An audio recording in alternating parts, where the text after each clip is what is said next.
Hello friends, I welcome you all in this session. In previous session we were discussing about points related to cost of the project, how to control cost. We have also seen things like should we start our project as early as possible or as late as possible, right?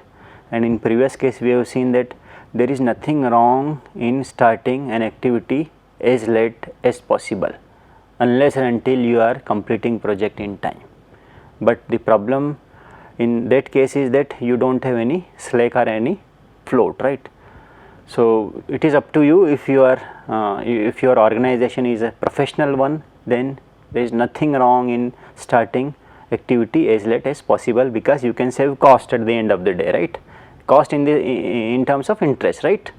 So let us look at one of the important areas of project management, and this is quality management. If you look at quality, then everybody nowadays talks about quality.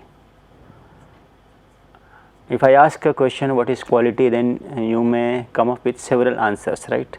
You may say that a product which is available readily is a quality product. If you get product in time is a quality product. If product satisfy if product satisfies your requirements, then it is a quality product, right?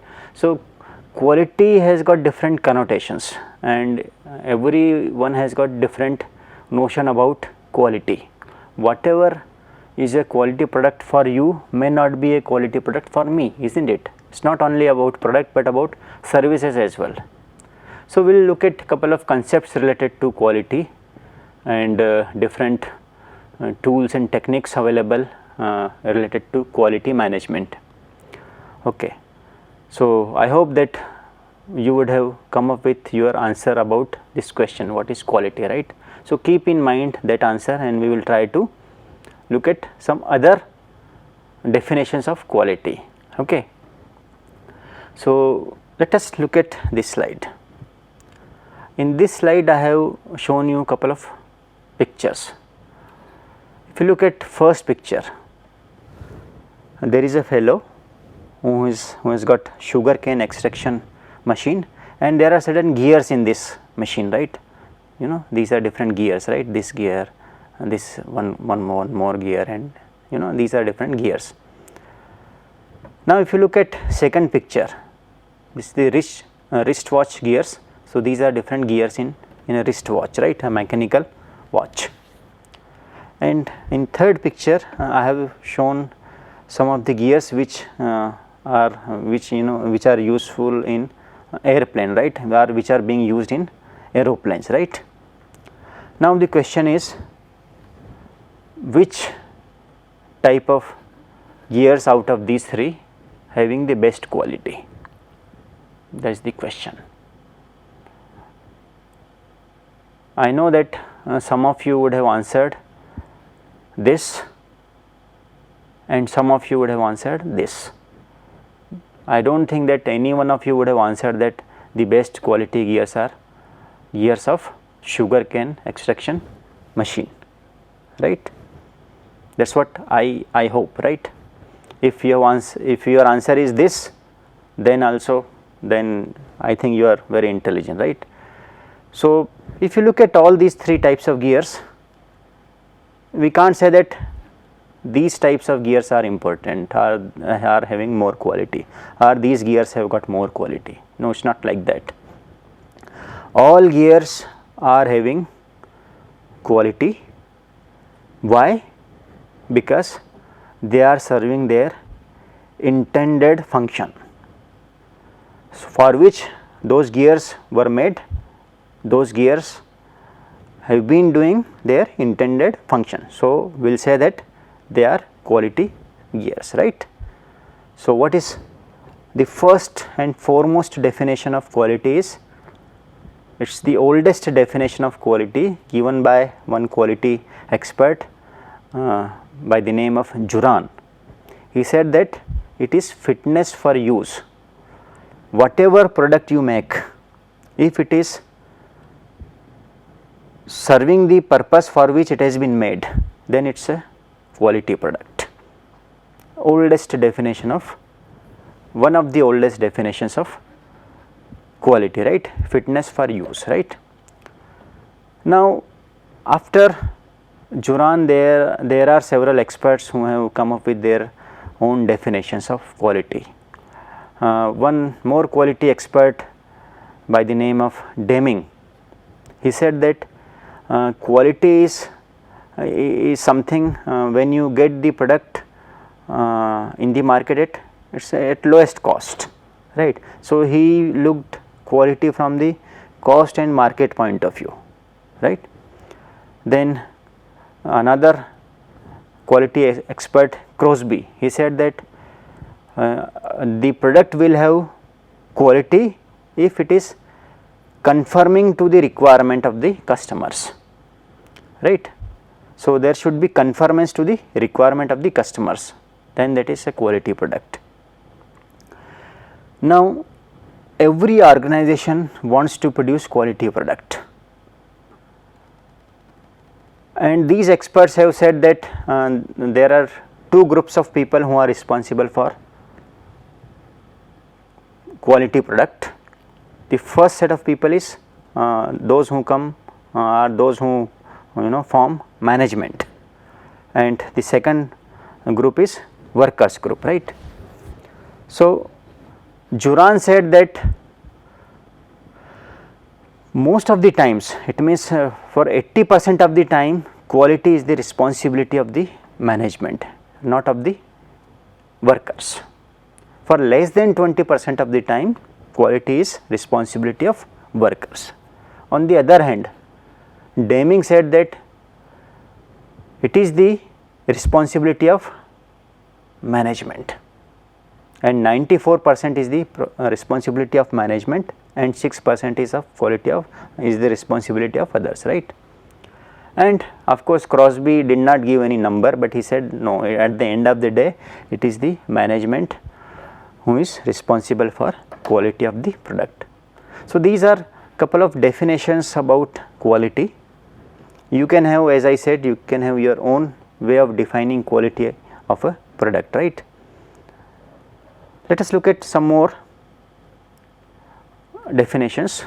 There was one expert called Taguchi. And Taguchi defined quality in an entirely different manner.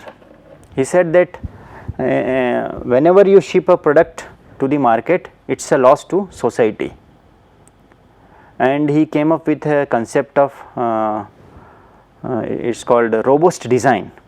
So, we will not go into detail, but Taguchi was the first fellow who said that let us say if you want to make a shaft of diameter, let us say 3 centimeter, then the diameter should be exactly 3 centimeter. If it is less than 3 centimeter, it is a loss to society. If it is more than 3 centimeter, then also it is a loss to society. So, he came up with a quality loss function, and in fact, his views on quality are completely different from the traditional views. I will give you an example. Let us say if you are making a pen like this, right. Let us say the height of this pen is, let us say for example 6 inches, right. So, if you are making a pen of height this 6 inches plus minus let us say 0.25 inches, right. So, any pen which has got height of this much to 6.25 is a quality product, right. This is the traditional approach of quality, that any product of any pen of having this much height, this to this much height is a quality pen, and this is known as goal post view, right. Let me draw it like this. So, this is your 6 inches initial size, and anything in this range is acceptable, right. Taguchi said no, this is not the correct way. he said that if this is the target value or the desired dimension of a product, then it should be exactly this. If it is not this, then it is a loss to society. So, and this is nothing but quality loss function, he said it, this quality loss function.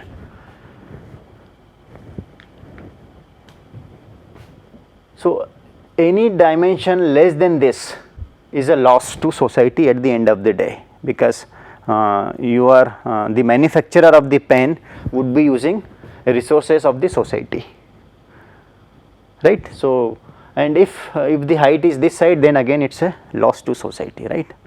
So, according to Taguchi, everything should be as per target, right, no deviation at all, right.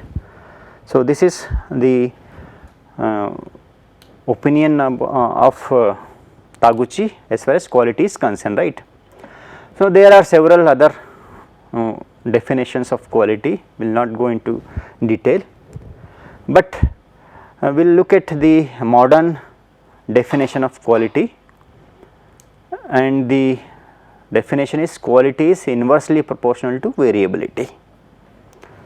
Variability means the dispersion, right. If you want to have a quality pen, then let us say if you are making 100 pens per day, then the height should be same for all. If it is not same, then you will say that there is a variability in height. So, you should try to reduce variability, right, and when you reduce variability, you will say it is a quality product, right. So, quality is inversely proportional to variability. So, reduce variability to improve quality, right. Let us look at different dimensions of quality. Basically, there are 8 dimensions. The product should have one of the dimension as performance, right. The product should perform for the purpose for which it has been made, right. So, it should perform. So, let us say the function of this pen is to write, right. So, it should write clearly, right. So, that is its performance. If you look at a service, then let us say if you are going in a bank and you want some work to be done, then for service, how would you define performance of service? Let us say the bank employee taking time to process an account, right. So, that is performance of the bank employee, right. So, you can have performance of product as well as performance of service, right. The second dimension is reliability. Whenever you make a product, it should be reliable. Similarly, service should also be reliable. So, what is the meaning of reliability? When we say that the product is reliable, a product is we say reliable when it does not fail, right, or in other words, its mean time to failure or mean time between failures, it should be as low as possible, right. Now, it should be as high as possible, right. Mean time to failure should be more and more, right. If it is more and more over its useful life then it is a reliable product, right. Similarly, in case of service, the same example of bank employee, how would you define reliability? The reliability is variability of time to process a particular request of the customer, right. So, that is reliability. The third dimension is durability.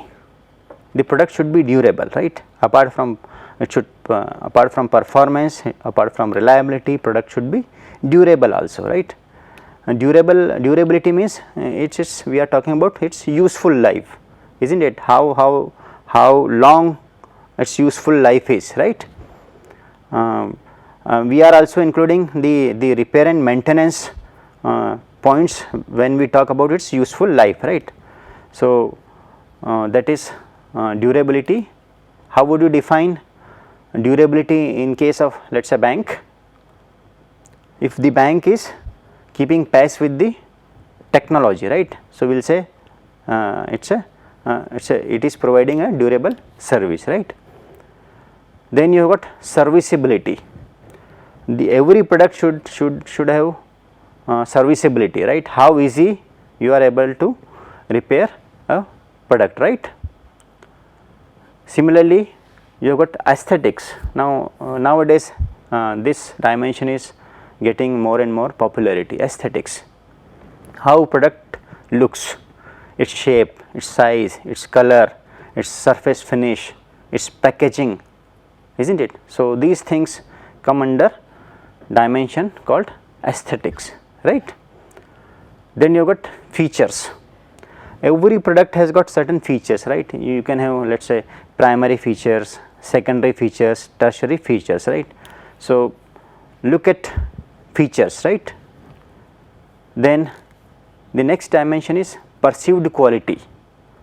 How customers are perceiving a brand, or how customers are perceiving a company, right? So, perceived quality plays an important role. So, even if the quality of the product is good by an organization, but its perception amongst customer about that company is not good, then it is not good for the company, right? So, perceived quality. Then finally, conformance to standards, right? So, you should design a product as per standards, right? So, this is the 8th dimension, right? So, we have discussed several definitions and we have discussed 8 dimensions. So, how to remember these 8 dimensions, right? Of course, if you are you can come up with a formula for this, right? You just take P from here, R from here, D from here, S from here, A from here, F from here, P from here and C from here, right? So, you can come up with a word like this, right? CARS PPF, right? C for conformance to design, A for aesthetic, R for reliability, D for durability, S for serviceability, perceived quality, and this P is for performance and this F is for features, right? It is very simple. So, if somebody asks you what are different dimensions of quality, then you just say CARS PPF, right? Simple. So, let us move on to aspects of quality. In fact, there are 8 dimensions, but if you look at different aspects, then it has got 3 aspects. So, you have got quality of design. So, whenever you design a product, it should be according to standards, right? So, that is known as quality of design, right? The second point is quality of conformance. This quality of conformance deals with how you manufacture the product, because the designer is there, he will just simply design the product.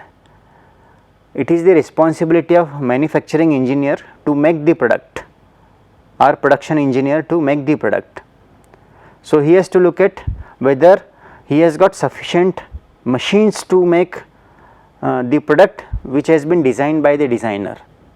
Many times what happens, designer give very tight tolerances. Let us say in this case height of this pen is 6 inches plus minus 0.0001.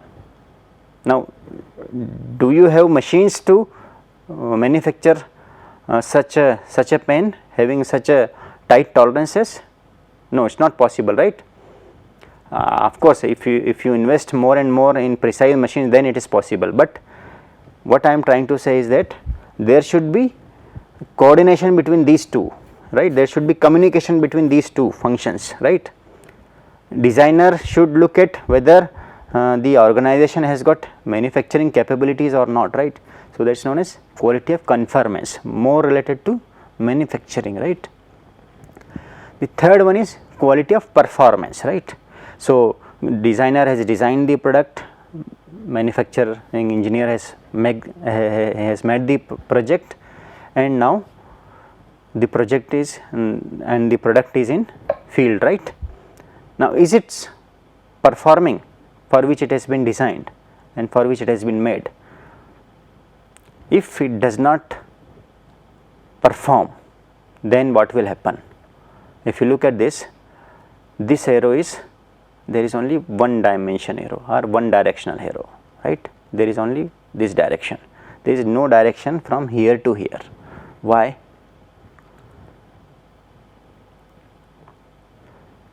Just think for a while, why there is no arrow from here to here?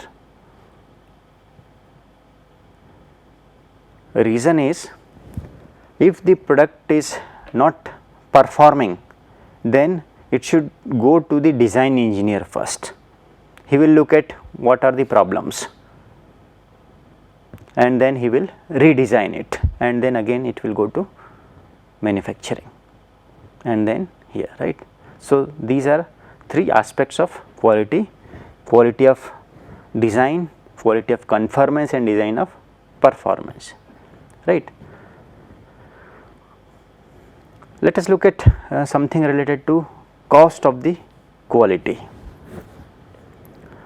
If you look at products these days, they are very complex, and it is very important for the organization to keep cost as low as possible.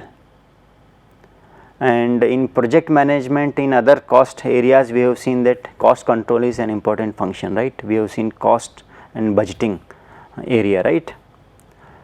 So, these financial controls are very important. We should know what is the budget of the activity and how much you have actually spent on that activity, right. So, cost control is an important issue in a project, and equally important is quality of cost.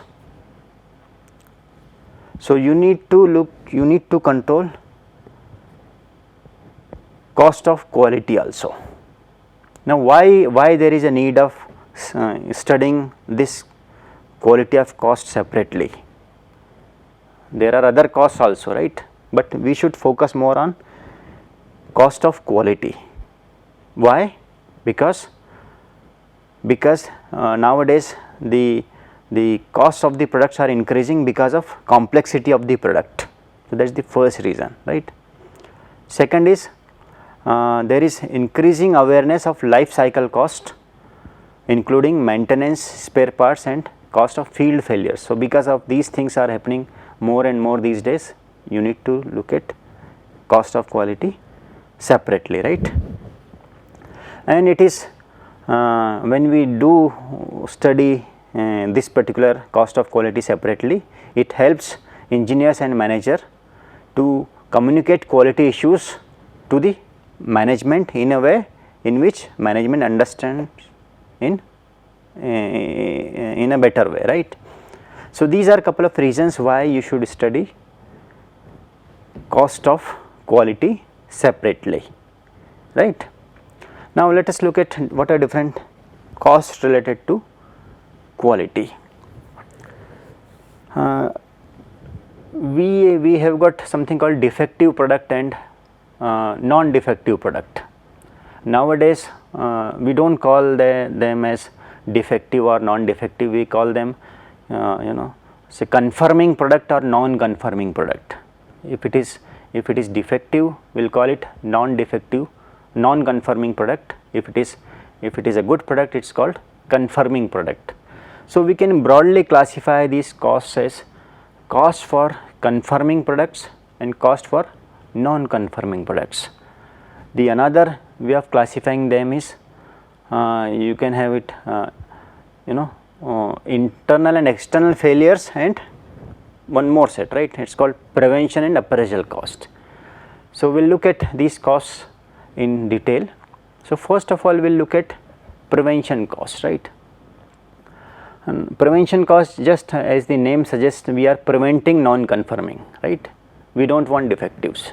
So, all those costs which go to make a product conforming are called prevention costs, right. And there are several sub costs in this prevention cost, right. So, let us look at this: quality planning and engineering. you want to make product right. So for that you need to come up with different plans, different policies, different guidelines, and you need to put efforts in all those things, right.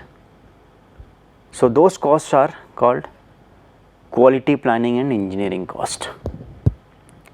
Then you got new products review cost. Let us say in your organization you are already making, let us say 5 products. So their designs are already there with you, but if you want to come up with a new product, let us say 6th product, so you need to review the design of new product. So the costs incurred in reviewing new products are called new products review cost, right. Then you have got product and process design. You need to, since you are coming up with a new product, so you will have to design a new product, and if new product requires, let us say, different process, then you need to design a new process also, right. Let us say if new product requires a new machine in an assembly line, then you need to buy that new machine. So costs related to product and process design are called products and process design costs, right. Then there is something called process control cost. Whenever you make a product, you need to ensure that you are making product properly, right. It is as per specifications. So you need to check at different points whether the product is within limits, within designer's limit or within customer's limit or not. So you need to prepare different types of charts, right. So let us say if you want to prepare a control chart, so you need to require people to prepare control chart. There would be people who would be collecting data, right, to prepare control chart, and the cost related to those things are process control cost, right. Now there is something called burn in cost, right. The cost of pre-shipment operation of the product to prevent early life failures in the field, right. So we do not want early failures in the field, right. So the cost of pre-shipment operation of the product is to prevent early life failures in the field is called burn in cost, right. Now there is something called training cost, very important, right, because let us say if you are coming up with new product or new process, then you need to train your employees. Actually these prevention costs are not necessarily, I am saying not necessarily for manufacturing organization. Prevention costs are there in service organizations as well, and this training and retraining is very much needed even in service sector also, right. So you need to keep your employees updated and you need to train them, right. So cost related to training is also a part of prevention cost, right. Then you have got quality data acquisition and analysis. You can prevent product from failures if you are taking corrective actions during its manufacturing. So for that you need to collect data from different machines or different assembly lines. So you need to collect data and you need to analyze. Let us say if in an assembly line you have collected data regarding dimension of shaft, right, and if you have observed that the shaft is not as per specification limits, so immediately you will take a corrective action, right. So the cost related to data collection, right, data preparation, data analysis, taking corrective actions, all those things come under quality data and acquisition, quality data acquisition and analysis cost, right. So these are a couple of costs related to prevention, right. We do not want non-conforming items, so we want to prevent non-conformities, right. So these are costs related to prevention costs, right. So, with this let me stop here. In next session we will discuss some more costs related to quality. Thank you very much.